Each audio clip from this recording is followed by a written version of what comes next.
മുല്ലപ്പെരിയാർ അണക്കെട്ടിലെ ജലനിരപ്പ് 152 അടിയാക്കി ഉയർത്തുമെന്ന് തമിഴ്നാട് ഗ്രാമവികസന തദ്ദേശ വകുപ്പ് മന്ത്രി ഐ പെരിയസ്വാമി ഇന്നലെ പറയുകയുണ്ടായി. തേനി ജില്ലയിലെ മഴക്കെടുതികൾ വിലയിരുത്തിയ ശേഷമായിരുന്നു മന്ത്രിയുടെ ഇത്തരത്തിലൊരു പ്രതികരണം. സ്പിൽവേ, അണക്കെട്ട് എന്നിവിടങ്ങളിൽ സിമന്റ് പെയിന്റിങ്ങിന് ഉൾപ്പെടെ 7 ജോലികൾക്കാണ് അനുമതി നൽകിയത്. കർശന ഉപാധികളോടെ ജലവിഭവ വകുപ്പാണ് അനുമതി നൽകിയത്. ഇതിനു പിന്നാലെയാണ് മറ്റൊരു വാർത്തയും കേരളത്തെ അപമാനിച്ചുകൊണ്ട് തമിഴ്നാട്ടിൽ നിന്ന് വരുന്നത്.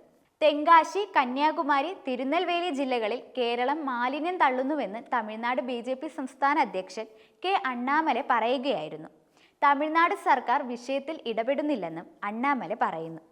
കേരളത്തിൽ നിന്ന് ബയോമെഡിക്കൽ, ഭക്ഷണം, പ്ലാസ്റ്റിക് മാലിന്യങ്ങൾ എന്നിവ ഗണ്യമായ അളവിൽ തമിഴ്നാട്ടിലെ അയൽ ജില്ലകളിൽ നിക്ഷേപിക്കുന്നതായും അദ്ദേഹം ചൂണ്ടിക്കാട്ടുന്നു. ക്രെഡൻസ് പ്രൈവറ്റ് ഹോസ്പിറ്റലിൽ നിന്നും തിരുവനന്തപുരത്തെ റീജിയണൽ ക്യാൻസർ സെന്ററിൽ നിന്നുമുള്ള മാലിന്യം ഡിസംബർ 15-ന് തമിഴ്നാട്ടിൽ കണ്ടെത്തിയെന്നും ഈ മാലിന്യത്തിൽ രോഗികളുടെ രഹസ്യ വിവരങ്ങളും അടങ്ങിയിരിക്കുന്നതായി അണ്ണാമല പറയുന്നു. കേരളം ഇത് അവസാനിപ്പിച്ചില്ലെങ്കിൽ തിരിച്ചും മാലിന്യം തള്ളാൻ മടിക്കില്ല എന്നും പറയുന്നു.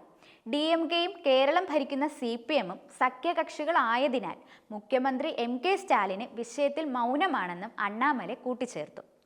അനധികൃത മാലിന്യം തള്ളുന്നത് സംബന്ധിച്ച് നേരത്തെ നിരവധി പരാതികൾ നൽകിയിരുന്നെങ്കിലും അടിയന്തര നടപടി ഉണ്ടായില്ലെന്നും തമിഴ്നാട് അതിർത്തി ജില്ലകൾ സംസ്ഥാനത്തിന്റെ മാലിന്യ കൂമ്പാരമായി മാറുന്നത് DMK സർക്കാർ ഉടൻ തടയണമെന്ന് അണ്ണാമല ആവശ്യപ്പെട്ടു. കുടകനല്ലൂർ, പാലാവൂർ വില്ലേജുകളിലെ ഒഴിഞ്ഞ സ്ഥലങ്ങൾ ഇപ്പോൾ മാലിന്യ കൂമ്പാരങ്ങളാണ്. DMKയുടെ നേതൃത്വത്തിലുള്ള തമിഴ്നാട് സർക്കാർ കണ്ണടച്ചിരിക്കുകയാണെന്നും തമിഴ്നാടിനെ ഡംപ് യാർഡായി ഉപയോഗിക്കാൻ കേരളത്തിന് സ്വാതന്ത്ര്യം നൽകുകയാണെന്നും അണ്ണാമല പറഞ്ഞു.